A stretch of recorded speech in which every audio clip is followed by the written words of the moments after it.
Amén. Que el Señor les bendiga, hermanos. Un gusto estar nuevamente junto a ustedes aquí en la palabra, en el devocional del día de hoy, que me ha tocado a mi cargo.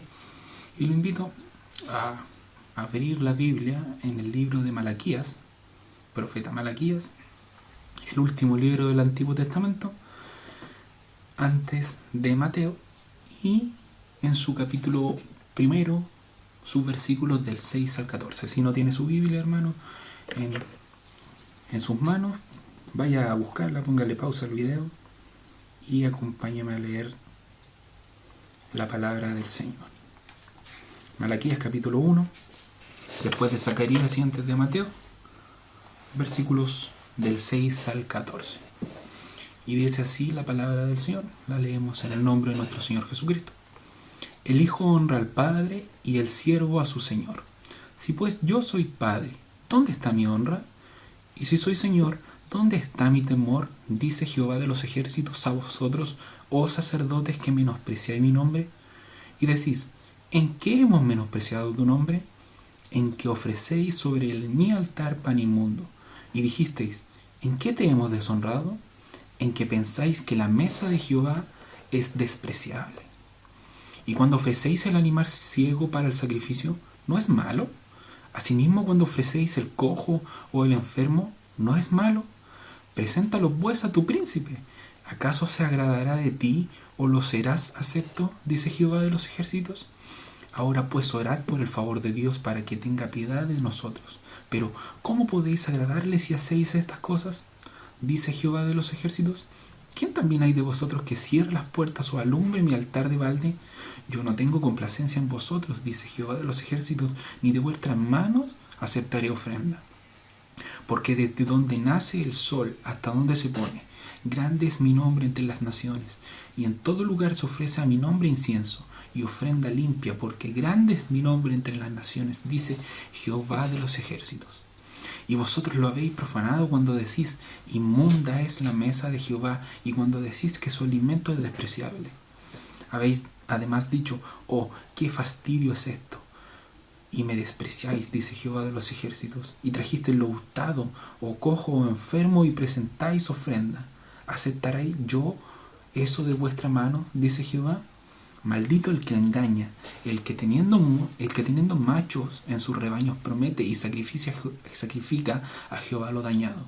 Porque yo soy gran rey, dice Jehová de los ejércitos, y mi nombre es temible entre las naciones. Amén. Que el Señor bendiga la lectura de su palabra. Como se puede dar cuenta, y si usted sigue constantemente las predicaciones en nuestras reuniones, que espero que así sea, hermano, se habrá dado cuenta que yo la vez pasada hice el devocional o la reflexión o esta predicación del mismo libro de Malaquías, del libro de Malaquías en su capítulo primero, del versículo 1 al 5. Pero también le dije que lo que me llevó a estudiar el libro de Malaquías fueron los versículos del capítulo tercero de Malaquías, los versículos finales. Y es por eso que he querido o tengo el deseo de poder reflexionar o meditar en todo este capítulo, en todo este libro del profeta Malaquías. Como le dije, es un libro que me gustó mucho, que lo encontré actual, una enseñanza tremendamente actual y aplicable a nuestros días, y es por eso que me he animado a reflexionar completo este libro, y por eso mis devocionales van a ser de aquí en adelante en Malaquías hasta terminar Malaquías. Y la vez pasada hablábamos de la primera objeción que Jehová tenía para con su pueblo. ¿Y cuál era? Dice, yo os he amado, dice Jehová. Y dijisteis, ¿en qué nos amaste? Y vimos cómo Jehová desde el principio, desde el Génesis, como lo reflejan estos versículos anteriores de Malaquías, había aborrecido a Esaú para amar a Jacob. Y vimos todo lo que significaba que el Señor había aborrecido a Esaú y a Jacob, y que siempre Dios amó a su pueblo, y que Dios en su amor nunca había dejado de cumplir su pacto, su promesa a Abraham. Y veíamos cómo el pueblo de Israel prácticamente era o se daba a entender como la víctima en este problema. Si hubiéramos estado en una corte, la víctima sería para Israel, y el victimario para Israel sería Dios. Pero nos dimos cuenta que en realidad Dios nunca había roto su pacto, pero Israel sí. Y es por eso que, despejada esta primera variante en que Dios le dice a su pueblo: yo siempre los he amado, y han sido ustedes los que no me han amado a mí, y han sido ustedes los que no han sido fieles a mi pacto, y yo siempre he sido este pacto, es que el Señor comienza a juzgar a su pueblo y a reprochar las actitudes de su pueblo desde Malaquías 1:6. Y Dios comienza a interpelar a su pueblo, primeramente a los que tenían la responsabilidad de administrar su casa. ¿Cuáles son estos? Los sacerdotes. Dios había puesto a los sacerdotes como exclusivos encargados de dirigir la adoración de su pueblo hacia el único Dios, el Dios de Israel, el Yo Soy. Estaban encargados exclusivamente del tabernáculo en la época del tabernáculo, y posteriormente estaban encargados exclusivamente del templo. Y esta interpelación o esta acusación que hace Dios la podemos clasificar de dos formas, ¿ya?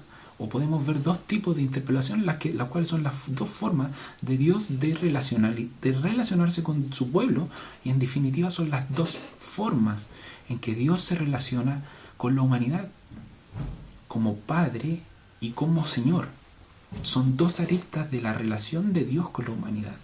Como Padre, tomando el ejemplo de una relación de amor, pero como Señor, de una relación asimétrica, de donde quien manda, quien pone la regla del juego, es el Señor. Y es por eso que les dice: si pues yo soy Padre, ¿dónde está mi honra? Dios muestra la primera relación con su pueblo, una relación, como decíamos, de amor, que como vimos la vez pasada era plenamente cumplida. Por el Dios había amado a Jacob y había aborrecido a Esaú, y por Jacob iba a llevar la bendición a todas las familias de la tierra.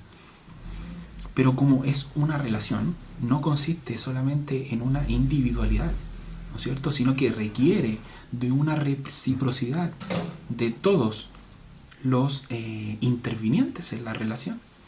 Y como el mandamiento lo establecía, el hijo debía honrar al padre y a su madre, y en este caso el Señor se pone como Padre de Israel. Pero no era tan solo una relación de un mandamiento establecido por Dios, sino que más bien era una relación cultural. Si ustedes estudian en las culturas de Asia, del Asia Menor, ya de Medio Oriente, todas estas culturas tienen por un principio cultural, que los hijos deben honrar a sus padres. Lo vemos en las culturas asiáticas, donde las personas de mayor edad, tienen o deben, las personas de menores de edad, tener mayor respeto conforme a la edad que tiene la persona mayor. Y es por esto que les dice el Señor: si yo soy su Padre, ¿dónde está mi honra? ¿No es cierto? Si yo ya he cumplido con mi parte del pacto de amarlos, a tal punto que aborrecí a Esaú para amar a Jacob, ¿dónde está mi honra por eso? ¿Dónde está la retribución? ¿Dónde está tu parte del pacto? Y no había honra. Entonces el Señor va a la otra parte de la relación, a la otra arista, porque si bien él era su padre, él tenía una relación de amor con su pueblo, no es menos cierto que él tenía una relación de poder con su pueblo. Por tanto le dice: si yo soy Señor, ¿dónde está mi temor? Entonces Dios interpela a su pueblo como creador, como Dios soberano, justo y todopoderoso, que todos los días está airado con el pecador. Si no había retribución al amor de Dios, entonces al menos debería haber retribución por el simple hecho de ser Dios. Pero tampoco había temor en esa relación asimétrica de poder, en que Dios pone las reglas del juego y los humanos obedecen.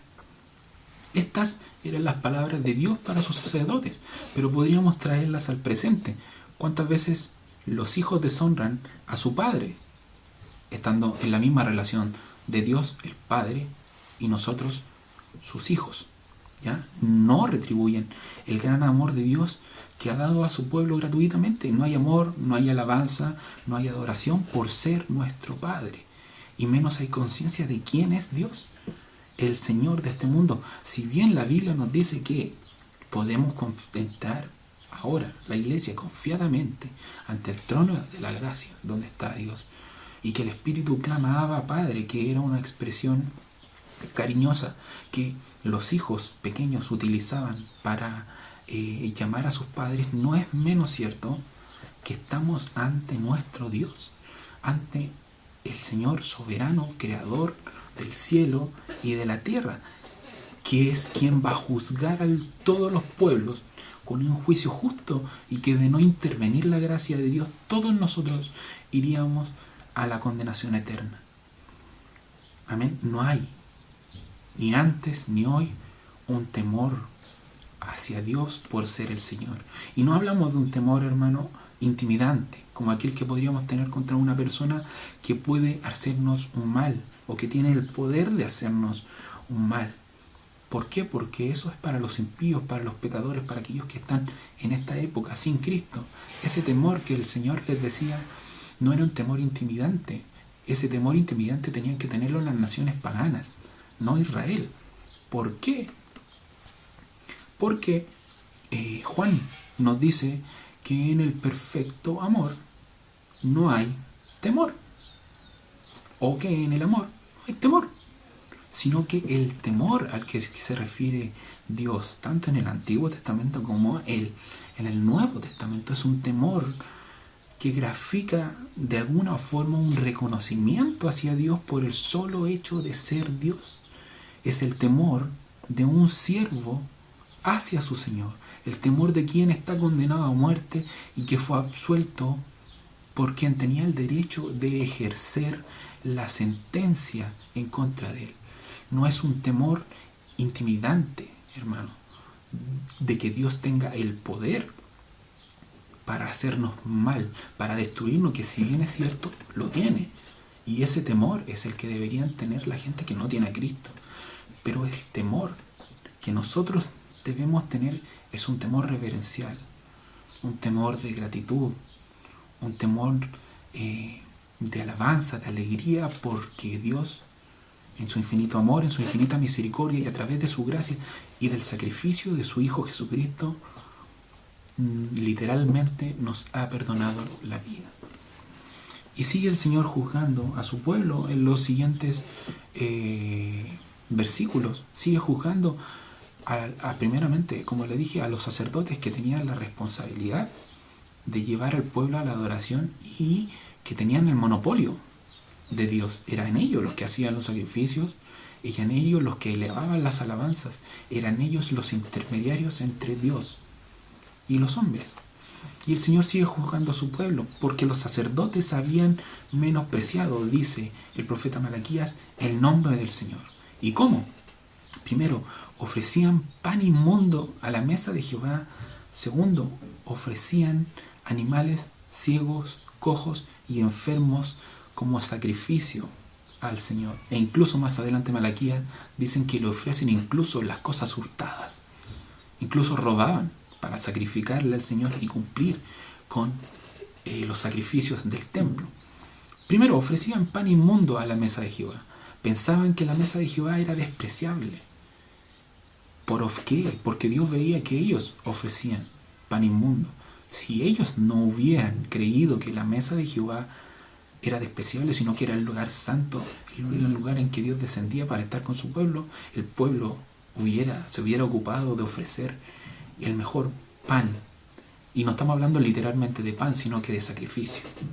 ¿Ya? El Señor y Malaquías lo grafica como el pan en la mesa de Dios.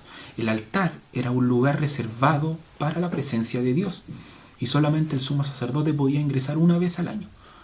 Él además tenía que entrar totalmente puro, porque ahí estaba la presencia misma de Dios con su pueblo. Pero ellos presentaban pan inmundo. Hacían la mesa de Jehová despreciable. Aquellos que tenían que presentar las ofrendas de Dios no tomaban en serio su trabajo. ya era una tradición, un oficio más del pueblo, un medio para ganarse la vida, idéntico como el herrero, como el pan. No había temor en la casa de Jehová. El sacerdote ya era una profesión. Quien quería ser sacerdote lo hacía para ganarse la vida, para subsistir, pero no para ser un mediador entre Dios y el hombre en la época del pacto de Israel. ¿Y en qué menospreciaban, como dice el Señor, el nombre del Señor? Segundo, ofrecían animales ciegos, cojos, enfermos, y más adelante dice que ofrecían animales hurtados. Y Dios siempre fue claro en los términos del pacto de Jehová e Israel. El que establecía una de las variantes era un sistema de sacrificio que el pueblo debía hacer. Existían dos tipos de sacrificio: el sacrificio que se hacía por todo el pueblo una vez al año para limpiar los pecados del pueblo, y los sacrificios que hacían las personas individualmente para limpiar sus pecados y para ofrecer una ofrenda hacia el Señor. Y el requisito máximo, o el único requisito que tenía que ser estas ofrendas, que el animal debía ser perfecto, idéntico como como iba a ser posteriormente el sacrificio de Cristo. Pero y bueno, el animal no podía tener mancha ni menos algún problema físico notorio. Debía ser un animal perfecto, como le decíamos. Era un símil de lo que Cristo iba a hacer en la cruz, un sacrificio perfecto. Y el pueblo, hermano, el pueblo sacrificaba las obras. Su sacrificio no era como un tributo a su soberano, sino más bien como el cumplimiento de una tradición heredada por los padres y los fundadores de la religión de ese país. Era cumplir con un rito más, ¿no es cierto? Es como celebrar el 18 de septiembre, ¿no es cierto? Para nosotros vemos en el calendario, viene el 18 de septiembre y ¿qué? Sabemos que son las fiestas patrias. ¿Por qué? Porque hace 200 años un grupo de personas se juntó y fundó lo que conocemos hoy día como Chile. No era más que eso. Y los sacerdotes, que eran los encargados de ofrecer los sacrificios, no estaban cumpliendo con su labor de fiscalizar. Ofrecían lo que el pueblo traía. ¿Por qué? Porque ellos también estaban cumpliendo con una tradición. Y así ofrecían pan inmundo en la mesa de Jehová. E irónicamente, Jehová recrimina a los sacerdotes y les pregunta en uno de los versículos de Malaquías: ¿no es malo esto? Ofrecer el pan inmundo, ofrecer el animal ciego, cojo, enfermo, hurtado. Si el pacto decía que el animal tenía que ser perfecto, sin mancha, ¿no es malo? Entonces Jehová les dice: ¿y si no es malo? Entonces, ¿por qué no se lo ofrecen a su príncipe? No sé si se acuerda, pero en la exposición anterior vimos que Israel había vuelto a su tierra, pero que Israel no era independiente. Israel seguía bajo el dominio de los medo-persas, por tanto, sobre ellos había un gobernador encargado de ejercer la autoridad medo-persa en Israel. Por tanto, ellos debían cumplir con tributos y todo lo que conlleva a ser básicamente una colonia de otro reino. Entonces el Señor le dice: bueno, si esto no te parece mal, entonces ¿por qué no se lo das a tu príncipe? ¿Por qué? Si esto no es malo para ti, ¿por qué a tu príncipe terrenal, al medo-persa, le das lo mejor, le pagas los tributos, le das, no sé, las primicias de la agricultura? Si no es malo, ¿por qué no le das las obras? Y en los versículos, no le ofrecían las obras. ¿Por qué? Porque ellos sí temían a los medo-persas. Habían estado 70 años bajo su yugo, habían visto cómo habían destruido Israel, la habían vaciado, y ahora ellos los dejaban volver bajo su dominio. Pero a ellos sí temían, pero no temían a Jehová. Y en los versículos siguientes Dios sigue reprochándole la forma en que los sacerdotes dirigen la casa de Dios. Llegan a decirles que de su mano, es decir, de la mano de Israel, Él no iba a aceptar ofrenda. Malaquías sigue profetizando al pueblo, le dice que en todo el mundo grande es mi nombre y en todo lugar se ofrece ofrenda limpia porque grande es su nombre entre las naciones. El Señor profetiza aquí lo que iba a ser posteriormente cuando el monopolio de Dios iba a ser sacado de Israel. Y en todo el mundo se ofrecería ofrenda limpia a Jehová. Y esto no es más, como le digo, que es una profecía de Dios para lo que tenía preparado. En la época de Malaquías, Israel tenía el monopolio del Dios verdadero y solo había algunas excepciones de gentiles que servían a Jehová, como Naamán, que luego que fue sanado en el Jordán, dice que él todos los días de su vida va a seguir sirviendo al Dios de Israel, al único Dios de Israel. Como el faraón de Egipto, cuando Josías sale a enfrentarlo y dice: no se metas porque yo soy siervo de Jehová.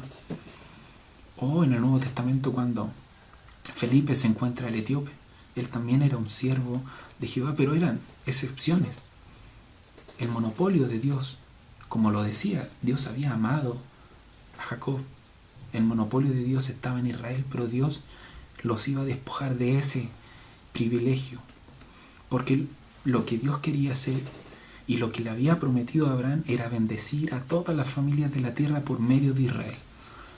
Y esto se va a referir posteriormente también Malaquías en algunos capítulos adelante, cuando nos habla del nacimiento del sol de justicia.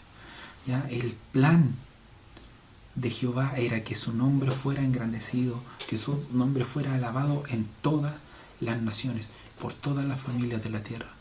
Y los sacerdotes de Israel habían profanado el nombre de Jehová con sus sacrificios impuros, habían violado el pacto entre Dios y su pueblo, porque además de ofrecer los sacrificios, nunca los sacerdotes le decían al pueblo que podía haber estado en ignorancia, que esos sacrificios estaban mal.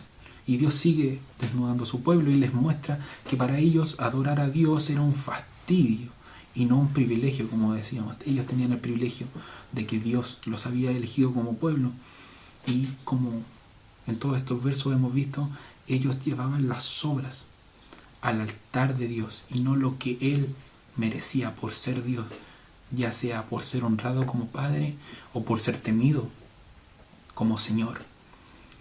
Y Malaquías establece: maldito el que engaña, el que teniendo machos en su rebaño promete y sacrifica a Jehová lo dañado, porque yo soy gran rey, dice Jehová de los ejércitos, y mi nombre es temible entre las naciones.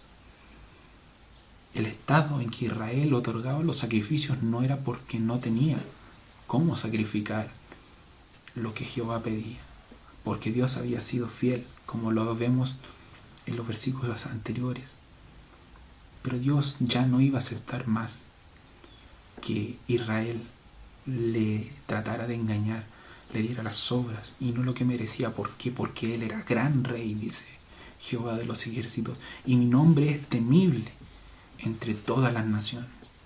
Y así termina esta parte del juicio de Dios contra Israel, que es un resumen de lo que ha venido reprochándole a su pueblo. El sistema de sacrificios era una señal entre el pacto de Dios y su pueblo, y estaba siendo violado por su pueblo.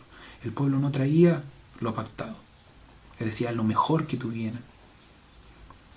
Por el contrario, traían lo dañado, lo hurtado a las plantas de Dios. No había honra a Dios por ser su padre, ni había temor a Dios por ser el rey, por ser gran rey, cuyo nombre es temible entre las naciones.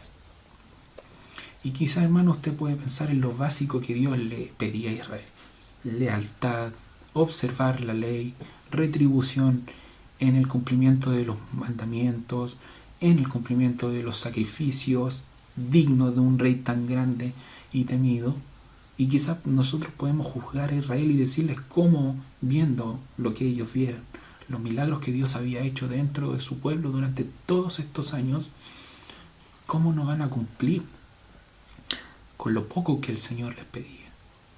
Pero como vimos la vez pasada, este libro es un mensaje penetrante y tremendamente actual, que hoy más que nunca está vigente para la iglesia. ¿Cuántas veces nosotros mismos nos gloriamos en cumplir con nuestras obligaciones con Dios? De ser buenos cristianos, de ser buenas personas, de nuestros sacrificios por la obra, de nuestras ofrendas, de nuestro cumplimiento con las tareas propias de la iglesia, de nuestra virtud en la oración, de nuestro amor por los hermanos, ¿cierto? De que los que diezman, siempre diezman, los que ofrendan, sagradamente ofrendan. Pero ¿es realmente un sacrificio perfecto ante los ojos de Dios?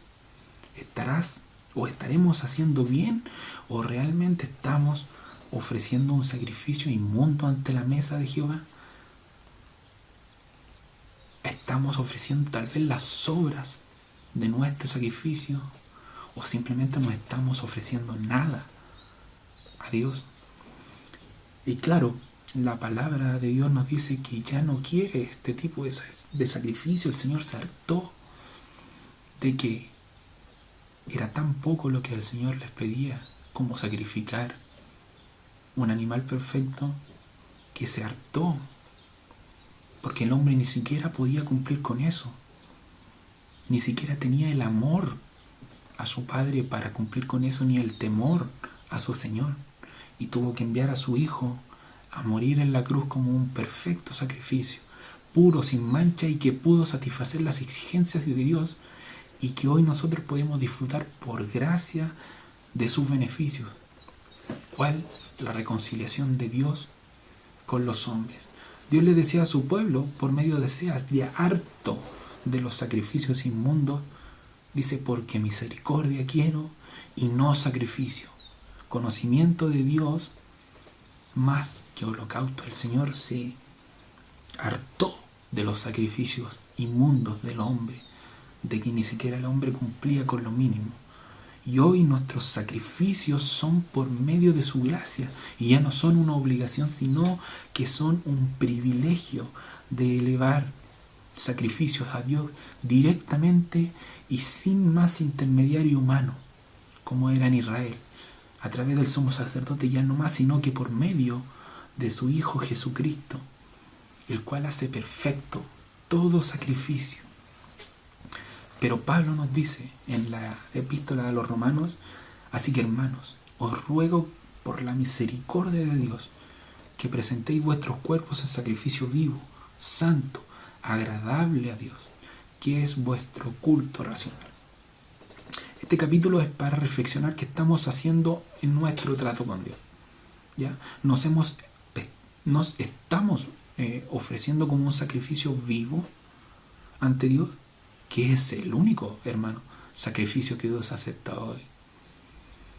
A Dios, y que se entienda bien, no le importa tu ofrenda, no le importa tu diezmo, no le importa tu oración, no le importa que cumplas en la iglesia si tú no te has entregado como un sacrificio vivo para Dios.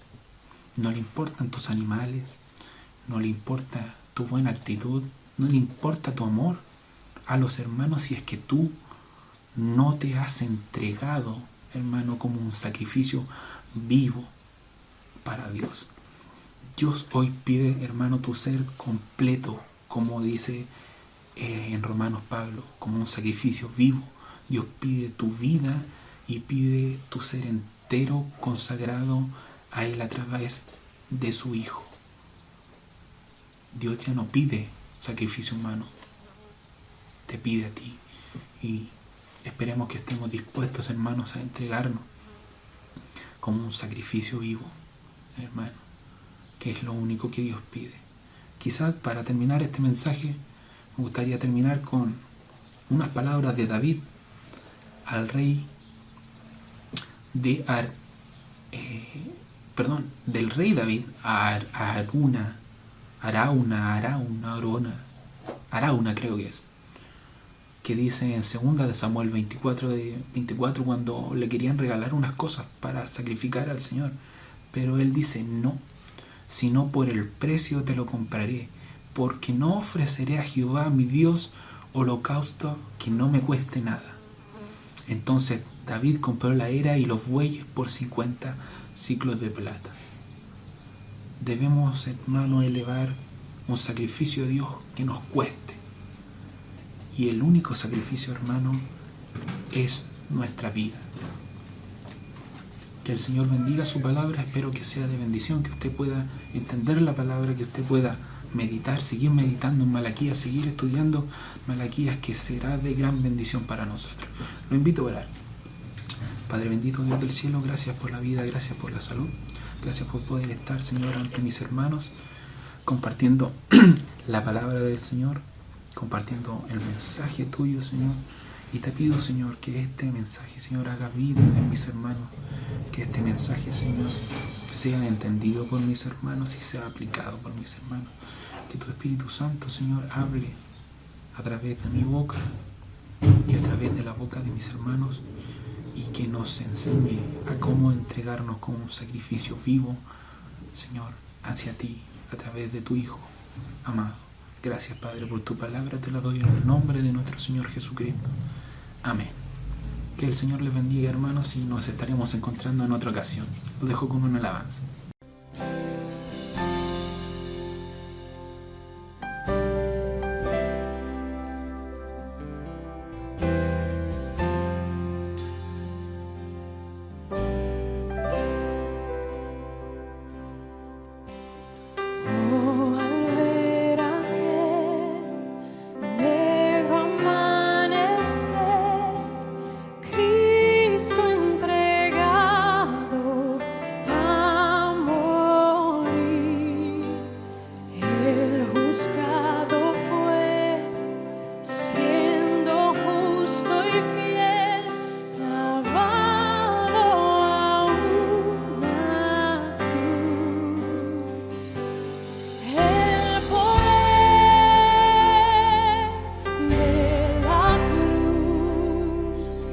Pecado.